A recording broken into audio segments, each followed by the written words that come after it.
voilà. Tu travailles là-bas, le truc est percé comme ça. Je peux vous mettre mon avis. Vous avez vu les activités aujourd'hui sont ici. Pas capable de faire. C'est la folie. Il n'y a que des fous pour pouvoir faire des choses pareilles. Surtout dans son pays, quand on n'est pas capable d'offrir de l'eau à toute la population, quand on n'est pas capable d'offrir ne fût-ce qu'un minimum pour la santé, et qu'on vienne investir en France, parce que personne, vous avez entendu le monsieur qui disait, personne en France n'avait les moyens de restaurer cela. Et que les moyens viennent du Gabon, un pays à la limite qui est en train de se chercher pour nourrir la population, qui soit capable de venir faire la restauration d'un bâtiment historique en France, c'est de la folie. Autant d'éléments qui ne sont pas du goût du nouvel hôte de l'Élysée.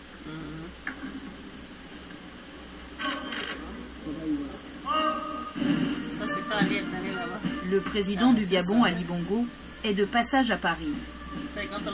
François Hollande se serait bien passé de cette visite. La poignée de main est brève. À la sortie de la rencontre, il ne raccompagnera même pas cet homologue sulfureux sur le Pérou. En langage diplomatique, c'est un camouflet. Les dénégations de l'héritier du système Bongo n'y changeront rien. Quelle affaire? Ça ne me concerne pas. Ça ne me concerne pas. J'ai déjà indiqué là-dessus que je n'étais pas concerné. Je vous invite tous à venir au Gabon pour rendre compte de la situation dans mon pays. Merci, monsieur. Une invitation franche et directe à laquelle j'ai répondu rapidement. Au fil des mois, les démarches pour obtenir une interview d'Ali Bongo, les demandes de tournage au Gabon sont restées sans réponse. Alors qu'elle a dit que vous pouvez venir voir au Gabon.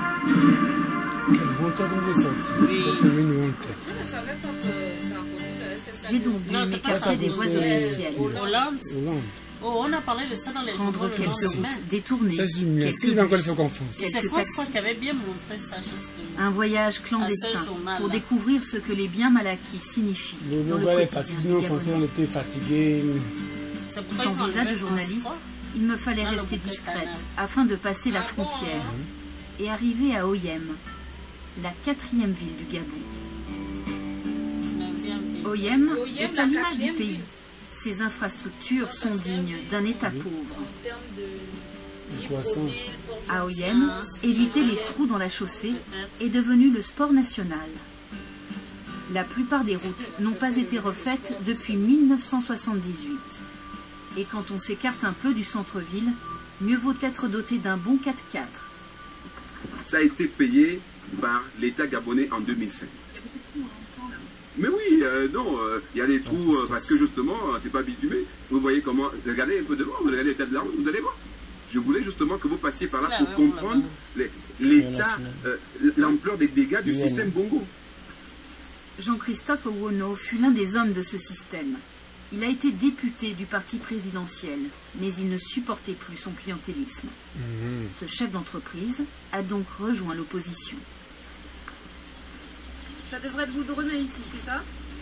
Officiellement, si vous allez voir dans les documents à Libreville, tout est goudronné. Payé. Mais sur le terrain, voilà la réalité. Ali Bongo va faire pire que son père, la preuve. Depuis 3 ans qu'il est là. Il n'y a aucun projet qu'il a réussi. Il fait exactement dans la même lignée que le père hier. Prendre les ressources du pays et les amener à l'extérieur. Nous disons non. Ça, tout ça, ça aurait pu être réalisé déjà en moins de 2 ans de mandat. Le pétrole, le manganèse, le fer, le bois, toutes les richesses du Gabon semblent n'avoir que très peu profité aux habitants d'Oyem. C'est hospitalier régional d'Oyem. Le plus grave m'attend à l'hôpital régional. Il a été construit grâce à des fonds canadiens et inauguré en 2001 par Omar Bongo en personne. De prime abord, il a bonne allure, sauf qu'il manque l'essentiel, de l'eau. Le système de pompage n'a jamais fonctionné. Le premier souci, c'est d'abord l'eau. L'eau, c'est une source de vie, c'est une vitalité. S'il n'y a pas l'eau, ça n'a pas. Un hôpital sans eau, ça n'a pas de sens. C'est inconcevable. Et ça fait depuis une dizaine d'années, hein, plus d'une dizaine d'années. C'est comme ça qu'il n'y a pas d'eau? Oui, plus d'une dizaine d'années. C'est pas une affaire d'aujourd'hui. Ça a été fait pour les urgences. Oui. Mais il y a des malades qui séjournent aux urgences, mais qui vont déféquer derrière le mur là où ils ont placé le groupe de relais. Donc en pleine nature. En pleine nature. Pas d'eau pour les toilettes, pour les soins, pour la douche, alors que c'est le seul établissement à disposer d'un bloc opératoire à 200 km à la ronde. Devant ce manque d'hygiène, on ne vient ici que quand on est très sérieusement malade, d'autant que les soins coûtent beaucoup trop cher pour la population.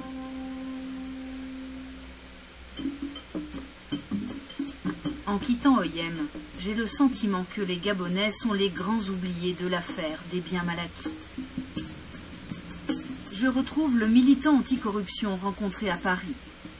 Marcona me guide dans les méandres d'un système installé il y a 45 ans. Ici, c'est la résidence de Bongo Père. Ben, vous pouvez constater que c'est tout un quartier. Hein. Ça prend tout un quartier. C'est des hectares et des hectares, des hectares. Pour 2 baraques à l'intérieur. Depuis qu'il est mort, personne n'habite cette baraque. Elle est même en train de tomber en ruine. La résidence d'Omar Bongo, tout un symbole. Son enceinte ne semble jamais finie. Tout comme d'ailleurs la liste des entreprises appartenant de près ou de loin au clan Bongo.